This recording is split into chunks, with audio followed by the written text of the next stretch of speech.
Côte d'Ivoire, Gbagbo le Phénix, Soudan le sit-in pour une prise du pouvoir par les militaires gagne en ampleur. Et puis on termine par la France. Emmanuel Macron, un voyageur sans boussole, selon l'ancien président François Hollande. Notre invité s'appelle Maître Éric Emmanuel Sosa. Vous le connaissez tous. Maître, bonjour, vous allez bien? Très très bien, Michel. Allez, on va commencer par la Côte d'Ivoire et Gbagbo qui revient en force avec son nouveau parti. Oui, effectivement, Gbagbo a dans son ADN la politique comme élément central et constituant. Il ne sait pas faire autre chose, il l'a dit, n'en fait pas mystère. Il est revenu libre d'un périple pénible où il était accablé de toutes les tares du monde et personne ne s'imaginait qu'il allait avoir un tel rebondissement et revenir sur la scène politique. Naï revient sur la scène politique en faisant une offre politique nouvelle, c'est-à-dire qu'il s'est départi des oripeaux, on va dire, de son vieux parti politique, celui qu'il avait créé, qui était un parti totémique en fin de compte en Côte d'Ivoire.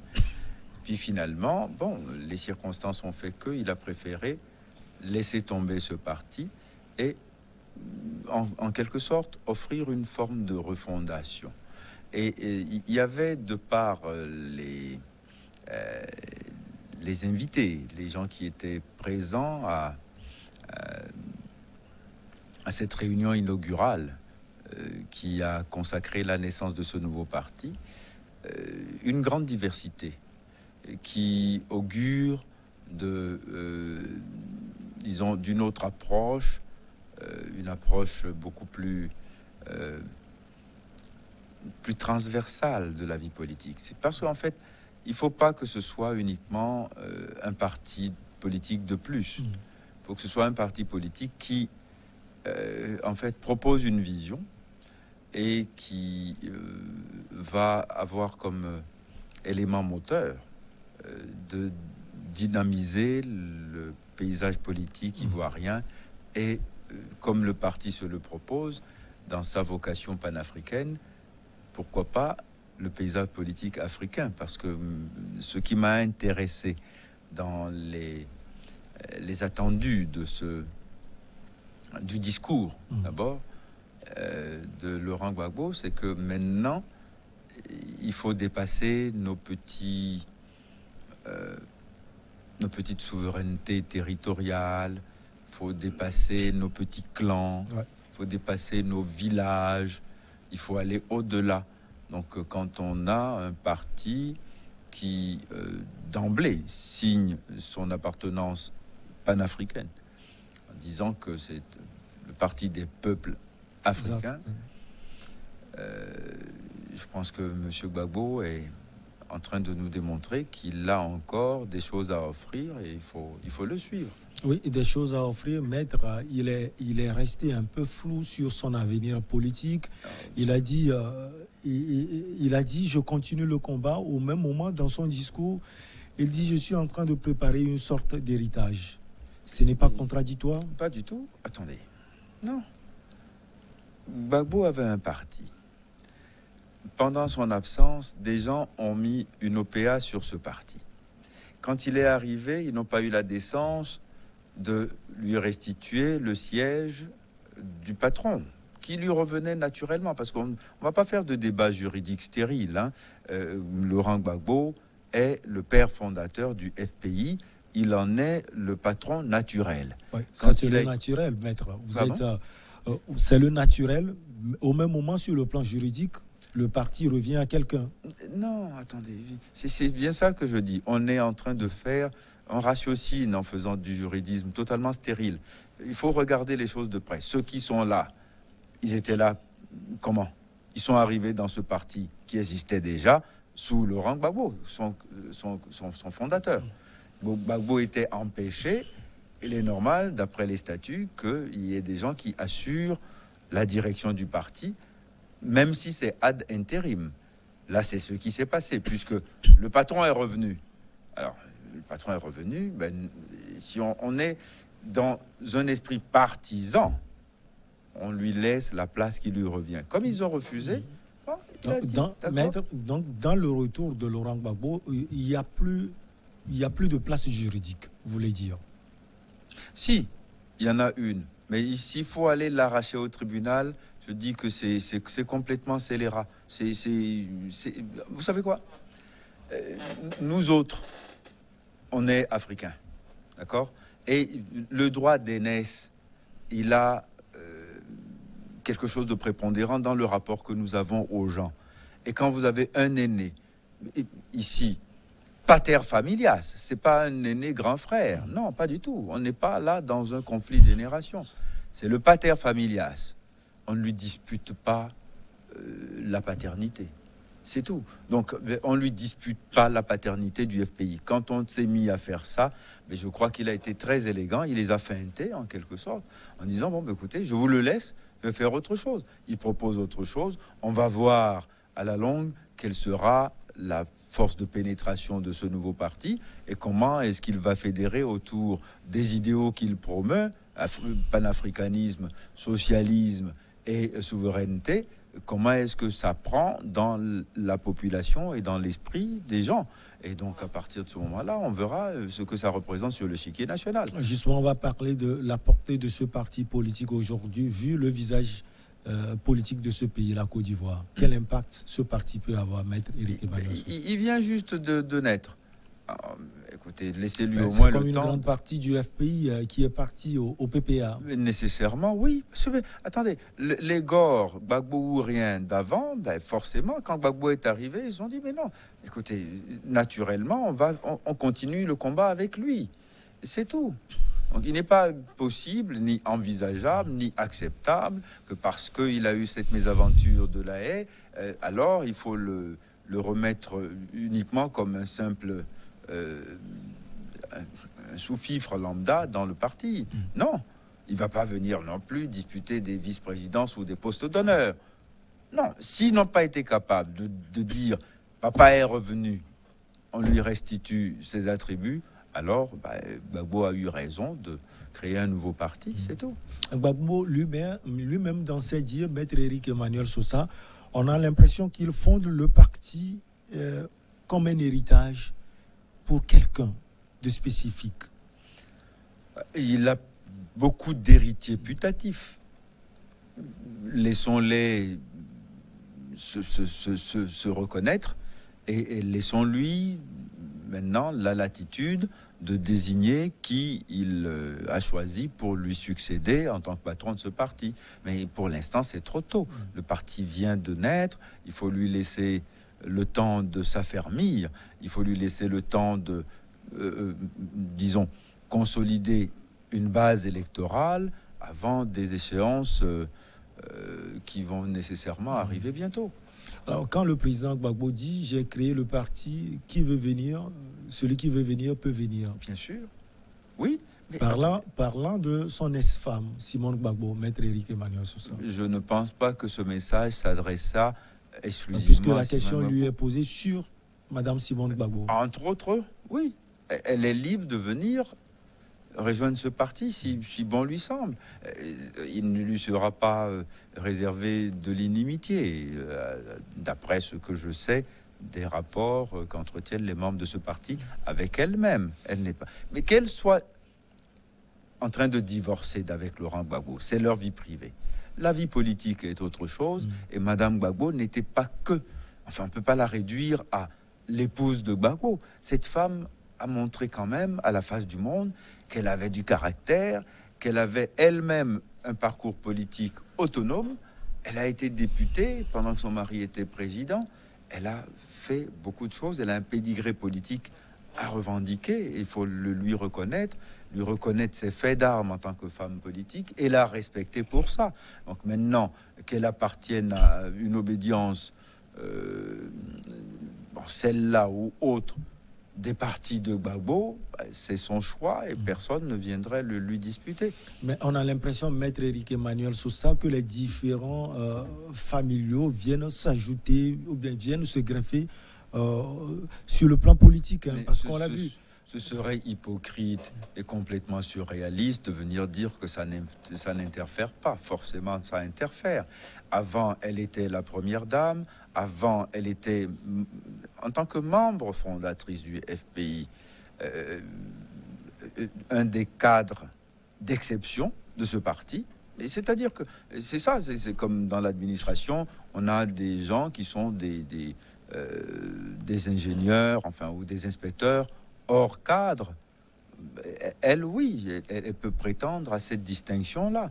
Elle est de classe exceptionnelle, si vous voulez qu'on aille par là.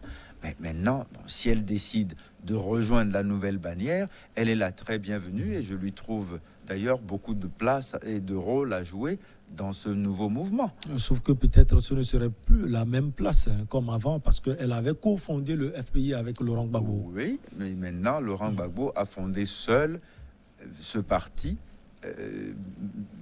que son ex-femme peut rejoindre si elle a cette sensibilité. Elle a déjà créé un mouvement. Vous pensez qu'elle est déjà loin du PPA?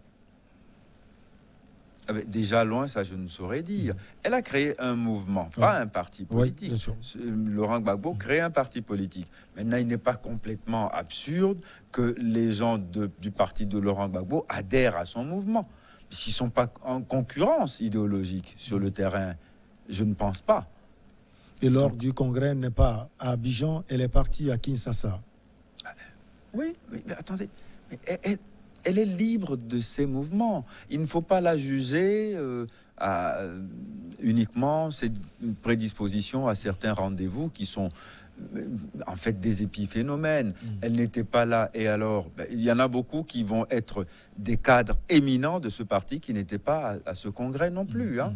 Non, il ne s'agit pas de dire que seulement ceux qui sont là ont quelque légitimité. Non, pas du tout. C'est pas ça le problème. Alors, mettre sur 2025, Laurent Gbagbo n'a pas été clair.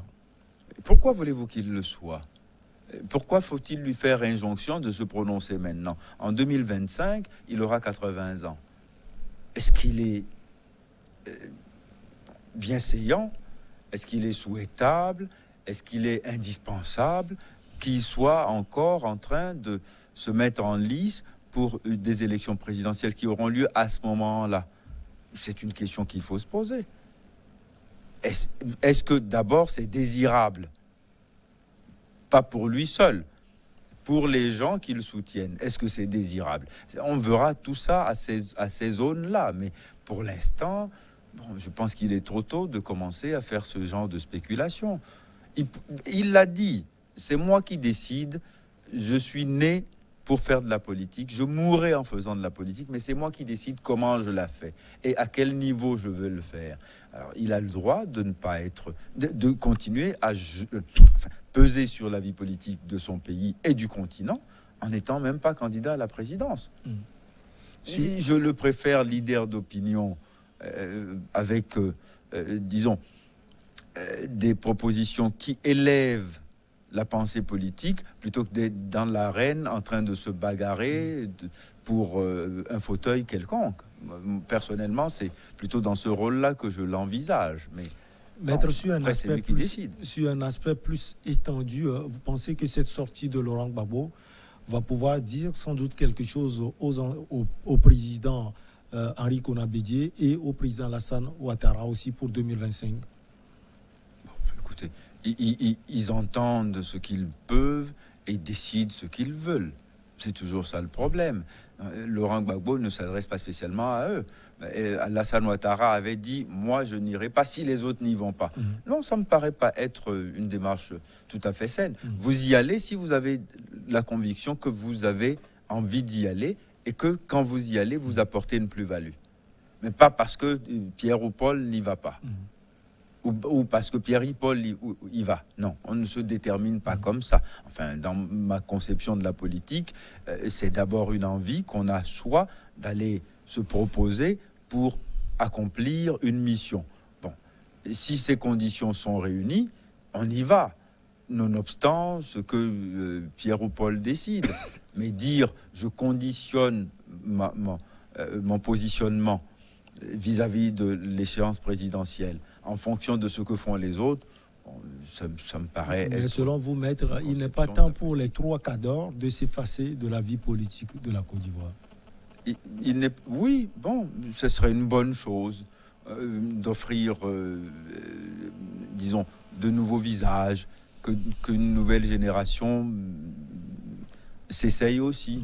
Mais une nouvelle génération secrétée dans leur entourage, oui. C'est comme ça qu'on fait une nation. Il faut secréter des cadres capables de servir, pas de servir un homme, de servir l'intérêt général. Ce n'est que ça. Quel que soit le parti auquel ils appartiennent, ils sont tous appelés un jour à travailler dans l'intérêt des Ivoiriens. C'est ça dont il s'agit, et c'est pas pour faire plaisir à un tel cacique ou à un tel patron. Le sit-in continue, on ne partira qu'une fois le gouvernement limogé. C'est au Soudan. Le sit-in donc continue pour que le gouvernement civil puisse partir. Alors, le retour, selon vous, des militaires au pouvoir à Khartoum? Alors, écoutez, là aussi, on se perd un peu en conjecture. C'était comme le Irak qui voulait une chose et son contraire en même temps. Ils ne veulent pas participer directement, mais ils veulent quand même que les autres s'en aillent.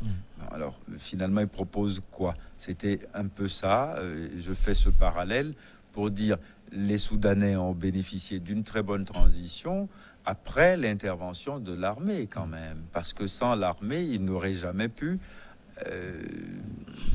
était possible que la transition s'installe. On a un pouvoir de transition. Il a été décidé qu'il soit dirigé par des civils avec des militaires. Maintenant que les civils déçoivent, bon, on veut que les militaires reviennent, il faut le dire. Ils déçoivent ou bien c'est un échec pour le gouvernement de Hamdok? C'est un échec de tout le monde. Parce que, vous savez, un régime de transition, normalement, devrait être un régime qui se pose à équidistance des forces qui s'affrontent.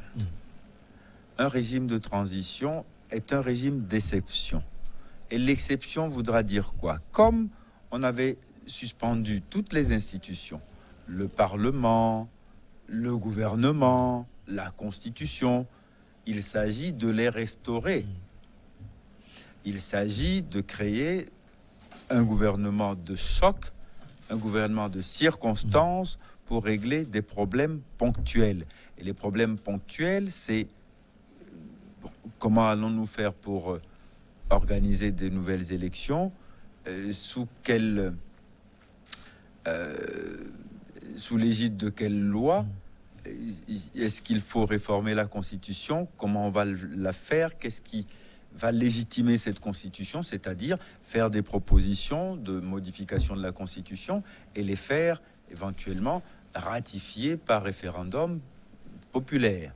Et comme ça, au moins, vous avez l'onction populaire qui légitime le travail que vous avez fait. Puisque c'est au nom du peuple que vous avez agi, vous faites des propositions de changement constitutionnel et vous demandez au peuple de valider le travail que vous avez fait. C'est une proposition qui n'acquiert la force constitutionnelle que parce que le peuple y a adhéré.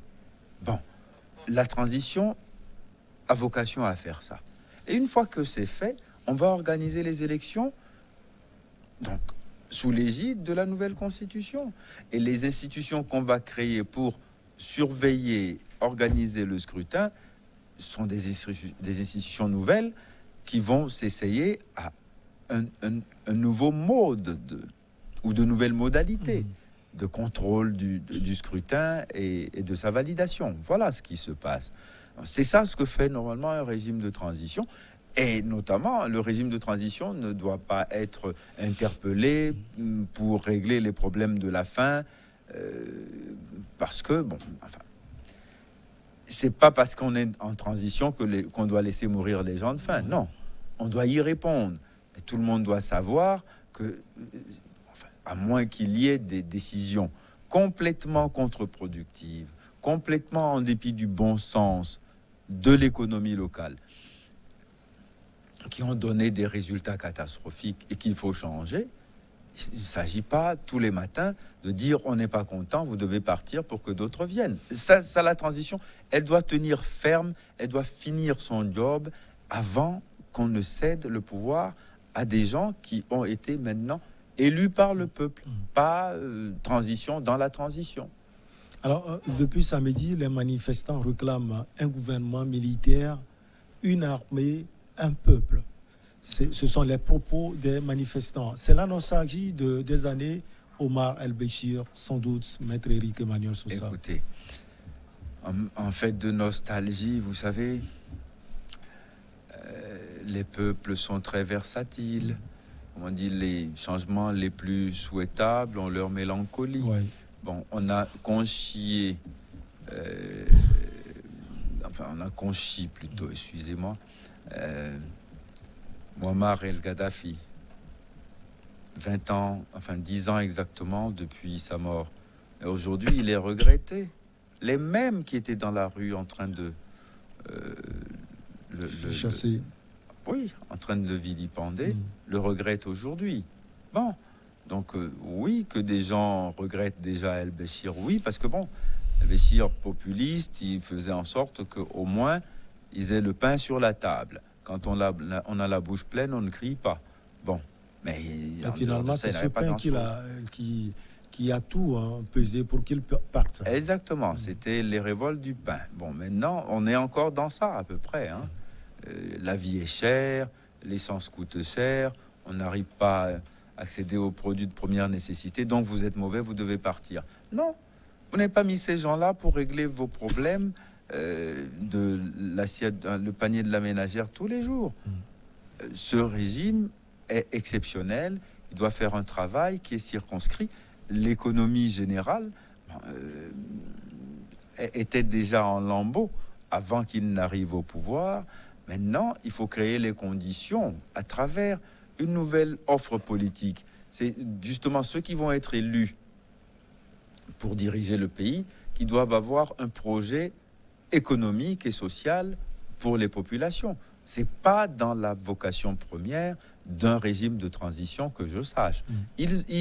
Écoutez, ils gèrent les affaires courantes et ils colmatent les brèches. Ils prennent des mesures, on va dire comme ça à la hussarde, pour régler au coup par coup les difficultés qui se présentent. Mais ils n'ont pas de vision sur l'essor économique du pays, l'autosuffisance alimentaire pour 10 ans. Ça, ce sont les candidats aux élections qui vont proposer des programmes à leurs compatriotes, qui vont adhérer ou pas, qui vont les élire pour ça et qui vont les juger aux résultats qu'ils vont proposer. Alors, maître, une contre-manifestation est prévue, celle-ci par les civils, selon vous, l'avenir du Soudan. Non, mais attendez. Souhaitons au Soudan un avenir apaisé. Je ne voudrais pas que ce pays sombre encore dans les mêmes débordements de violence et d'incohérence qui n'avancent à rien et qui, à chaque fois, affaiblissent les peuples, affaiblissent leur avancée dans le chemin du développement. Mais non, il faut vraiment que la raison l'emporte pour que les passions s'apaisent un tout petit peu afin que nous puissions parler d'autre chose, de réformes institutionnelles importantes et indispensables, et après ça, parler du développement du pays et de l'égalité sociale, la justice sociale. C'est de ça qu'il s'agit en toile de fond. La justice sociale doit être assurée par les élites politiques qui auront le pouvoir in fine après la transition. Mais là, on est en train d'acculer la transition, à vouloir lui imputer tout son contraire et vice-versa. Et finalement, il n'y a pas de grande visibilité.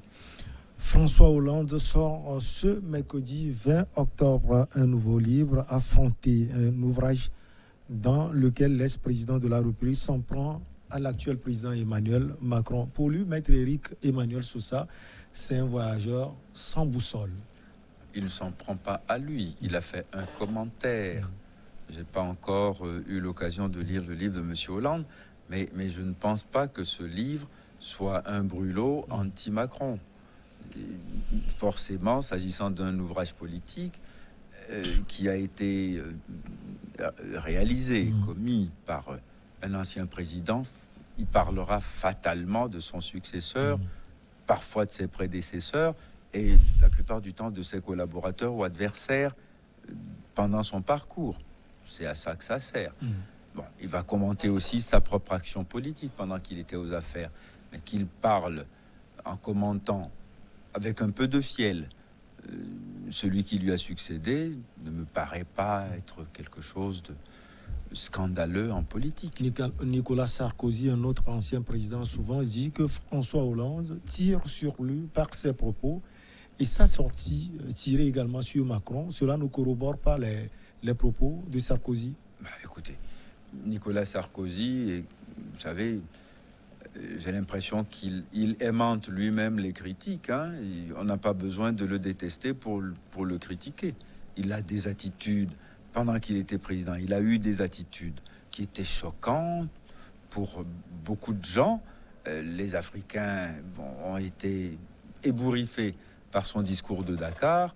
Il a fait beaucoup de gaffes quand même, le monsieur. Et après, il est quand même, dans l'histoire de la France, le premier président qui a été condamné à une peine d'emprisonnement ferme. Aucun président ne l'a eu ce sort avant lui.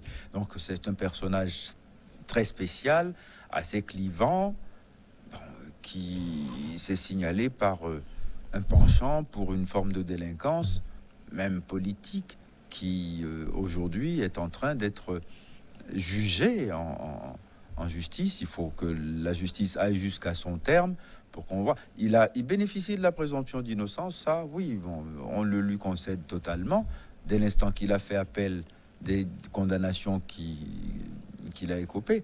Mais que François Hollande fasse des commentaires sur Nicolas Sarkozy ne me paraît pas être quelque chose de malsain. Il est allé loin, il dit les concurrents d'Emmanuel Macron ne présentent pas d'offres convaincantes. C'est vrai, je le pense aussi. Écoutez, regardez l'offre politique française. Nous sommes à 6 mois des élections. Attendez, les LR, on ne sait pas exactement qui va venir parmi les LR. On ne sait pas s'ils vont faire les primaires avec qui, parce qu'il y a des gens qui sont anti-primaires, qui estiment qu'ils ont par eux-mêmes leur parcours une légitimité propre qui leur permet de briguer le suffrage sans avoir l'aval de leur parti. Il y en a d'autres qui disent non, si vous le faites, c'est une dissidence. On se demande si Éric Zemmour va être candidat ou pas, face à Marine Le Pen, qui regretterait qu'il y soit. Donc l'offre politique, aujourd'hui, elle est complètement diffuse. Arnaud Montebourg, qui était un grand classique du Parti socialiste, se présente sans que le Parti socialiste le soutienne. Oui, effectivement, l'offre politique n'est pas, en face de Macron, elle n'est pas structurée. En quelques secondes, maître, vous n'avez pas l'impression que François Hollande se pointe sans donneur de leçons aujourd'hui? Oui, mais il a quand même, à ce chapitre-là, quelques crédits à le faire. Donneur de leçons, il peut le faire. Il a été président de la France. Et il a eu la grande élégance, parce que c'est un acte politique très fort, présumant de ses forces, de ne pas se présenter à nouveau. Vous connaissez beaucoup qui ont cette humilité, cette clairvoyance politique. C'est une forme d'humilité, c'est une forme de caractère. C'est peut-être parce qu'il voit l'échec en face. L'échec en face, c'est-à-dire la sienne, enfin le sien, l'échec. Oui, il avait présumé de ses forces. Il s'est dit non, si je me lance dans ce combat, je n'en sortirai pas gagnant. Mais attendez, c'est de la grande lucidité, c'est grande classe. D'autres y seraient allés coûte que coûte, auraient essayé de tripatouiller les résultats pour qu'on les proclame quand même. Ça ne serait pas la France, maître. Oui, ça ne serait pas la France, mais certains en ont eu la tentation. Certains en ont eu la tentation. Merci beaucoup à vous, maître Éric Emmanuel Sosa. On va marquer la pause pour le journal et derrière, on reçoit nos invités pour Regard Croisé.